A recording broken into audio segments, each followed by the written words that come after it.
I mean, the anecdotal wise, there's a wonderful one. My mum thought about having a past life regression. She later decided not to bother. But her friend had one, and she's very quiet, very home baking, kind of church social, to the flowers in the church kind of woman. And we did the past life regression, and she turned out to have a famous life, which is very rare.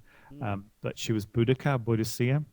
Right. And there can be many of those before people go, oh, she would be. I think 5 or 6 famous lives I've done of the hundreds I've ever done. And there can be many Bodhisattvas because remember, it's an experience. It's not linear. Time isn't linear. It's an experience. What was interesting for me was she's very quiet, this woman, and she was very quiet. And then at one point I said, I can't hear what you're saying. And she repeated herself. And I said, I can't hear what you're saying. And she suddenly, this huge voice went, well, isn't that typical of a man? It couldn't, and started swearing her head off. Oh, God. And you just think that has to come from somewhere because this woman is not like that at all in any way, shape, or form. It has to have come from somewhere, I'm not suggesting for a second, people say, another myth they say is, if you're French in a former life, you will talk French. Well, you don't. You talk English, but you might think in French, but you're certainly talking English. And when you come round, you don't suddenly become fluent in French because you had a past life. You might be able to understand it a bit more, but you don't suddenly walk around the town talking French. Yeah. You don't get stuck in the past lives. But there has been many people who've called me after the event and said, I've checked this out and it's true and I didn't know this. And so it happens all the time, really. So I think one of the big things that I've read on it is that people may have a phobia suddenly at the age of 32 of drowning, and they can't understand. It's completely irrational. And when they have the past life regression, they actually drowned at that age in another lifetime, and that's kind of odd, isn't it? Where you're reliving a phobia. Well, you're sort of you're remembering that time. Your soul's remembering that time. And it's just it's the same when people go to somewhere where they had a particularly strong past life. So I have a huge affinity for Greece. I absolutely love Greece. I always have done before the past life regression. I love Greece. And when I go there, I feel like I've come home. I truly feel like I've come home. And people have a country that, they're fascinated by. Egypt, it's usual one.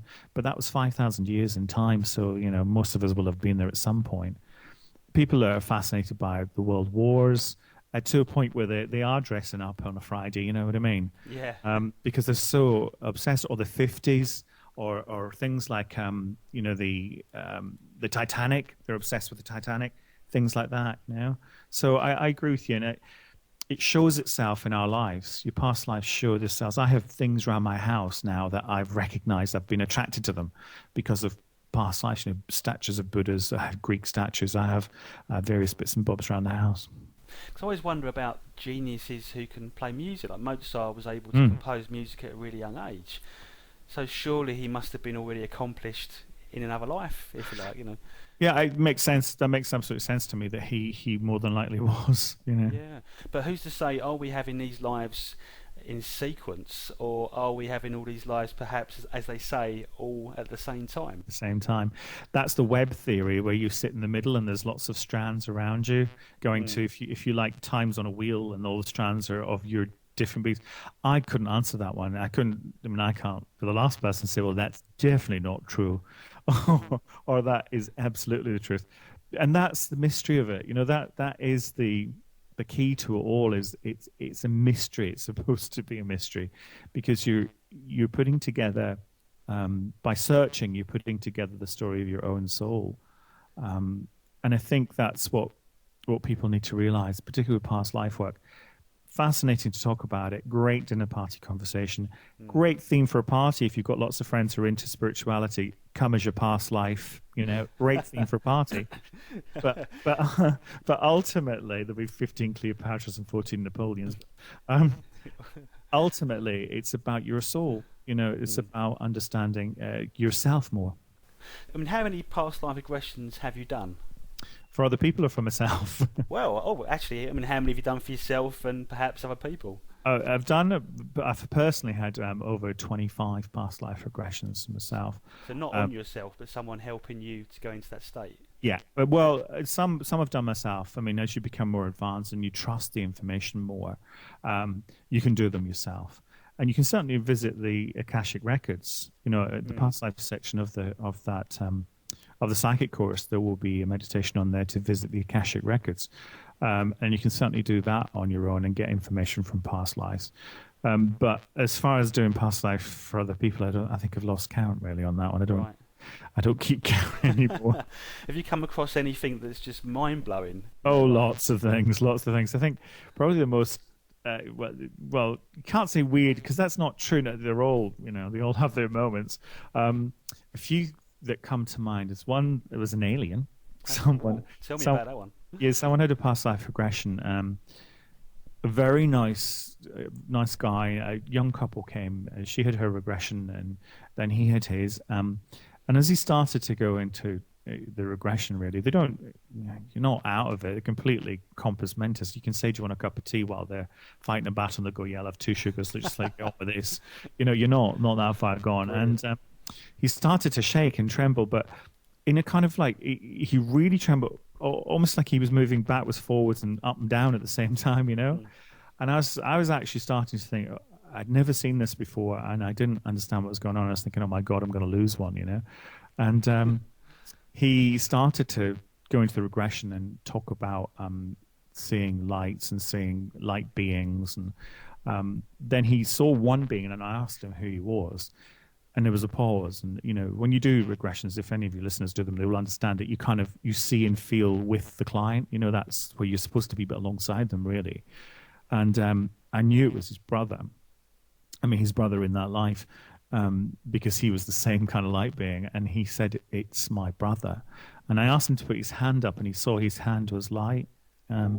And he kind of freaked for a bit, and I had to sort of calm him down a bit and said, "But just go with it. You can question afterwards." And I think that's the key.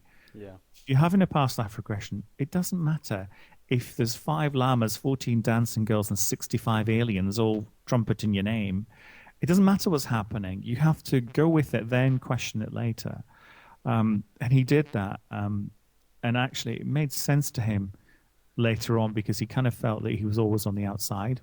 He was always on the outside looking in. And as for the alien thing, I mean, it was simply explained to us that, it's kind of naive to assume that as a human being, you're the only creature in the universe. And that it was as simple as that. Yeah. We're very open-minded on this website. We do interview quite a lot of people that had experiences with aliens, like especially the Greys, for example. And, why not? Well, he wasn't a Grey, which I was kind of, in a way, relieved about, because I think if he'd seen that image, he may have been thinking what's because of. He was just almost pure light. He was a very translucent kind of creature, which I've subsequently seen in other people's regressions. In fact, I've just come back from Australia. I was there last week, and I did a regression for a friend of mine, and he experienced the same thing. I guess if you're pure light, then maybe it's a reality perhaps is a lot more higher in vibration. Maybe it's not as dense as our reality. Well, definitely, and that it is as simple as that. Of course, it's all about energy. It's about energy, vibration. Yeah. Okay. But it doesn't matter what they get. Regressions are extremely personal, of course, and they all have value. I mean, I've done a regression for a woman who, I'll just tell you quickly about this one. The regression was so boring, I can't tell you. All she did was fish. She fished from this boat. She built the boat first of all, and then she fished for about 40 minutes. And I was like, oh, for God's sakes, what's going on? Thinking, is there anybody by the bank? No. You can't fish? No. Are you having a sandwich at least? No. Absolutely nothing. And eventually she drowned. Oh. So I was like, hurrah, at last. Oh, God. And so she gets to the meat of the thing. I always take people, they have to go to the death because you need to know how the book ends, And she did all that. And afterwards, she was a friend of mine, and I said to Lorna, I have to tell you, it's the most boring regression I have ever done in my life. And her answer was priceless, and it put me in my place. And she said, oh, I'm sorry, I thought it was about me. And she's absolutely right. And what it was her life was so hectic, she'd forgotten what peace looked like. Right, gotcha. And she went back and rearranged her life so that she found peace, and she went fishing. Yeah, lovely. I mean, that kind of lifetime is great because most people think, oh, if you go to a past life, you want to dream up something magnificent, like Yes. But why would you dream a life of fishing? Yeah, exactly. Yeah, Exactly. fantastic. Yes. So, with the course that you do, I know you've got one coming up on is it the 20th? Yeah, 20th in 20th. Chester. Yeah. So, how do you teach people to regress, or are you just regressing them? Now, we go through a various process throughout the day where we talk about past life work, how it works. So we do some meditations to open them up and get them used to visualizing. Very gently throughout the day, start to lead them into the prospect of karma and reincarnation, who may not have been in their life before. Show them several processes of how to do that, how to discover who will have been in their life before. And then the last meditation of the day is actually to the Akashic Records. So to give them a glimpse of their own past lives. The day is built upon, it's about them. It's about you as an individual, really, trying to find where past lives will have affected you, who they'll have affected you with, and what you want to do with that. How do you move that forward? You can't do past life regression for, I wouldn't do it for more than one person, one-on-one, a full regression. So you have to take it a bit more gently when you've got 40-odd people, because you'll have Joan of Arc having a trauma over one corner and, Bob the Builder in the other one. Gotcha. So, I mean, obviously, people see different things. Some people are very visual, and they can visualize and see things quite easily. Some people more sensing, they feel things. I mean, are there people that you've come across that don't regress well or don't hypnotize very well? Everybody gets something. I've never, touch wood, had an issue where people have got absolutely nothing. But you're right, and I think this is something that's very important for people to understand, is that you see, feel, taste, whatever during your meditations, visualizations, regressions, the way that you do it. Comparing yourself to others is a road to problems. It truly is. If you see nothing but colors, then those colors will interpret and you will understand them. Some people do get the full Hollywood treatment. They get the 3D vision, the sound, the smells, the whole 9 yards. Other people see really well but can't hear. Some people can't see but hear extremely well. Some people just feel. It's how it works for you. It's trusting in how it works for you. If people are having real difficulties, then I have various techniques to try and help them, to opening the third eye right through to just getting to sense or to feel or just single words. And some people won't talk because they don't want to tell you what they're seeing. I mean, you're seeing half of it anyway. Yeah. So you have to persuade them to say, I would never say, I never say to a client, there's a man behind you with an axe. What's he going to do with it? Where are you now? What's happening? What's happening now? Or if they're having difficulty, I will say, just trust, just relax, just tell me what's in your mind, So as a facilitator, do you sort of clairvoyantly see things as well while you're regressing them? Yes, you do, and often you're just ahead of them. You're a few steps ahead of them. Some people have said that they see me in the regression standing beside them, which must be a scare for them. But and some people say, I can see you up a tree, or I don't know what I'm doing up a tree.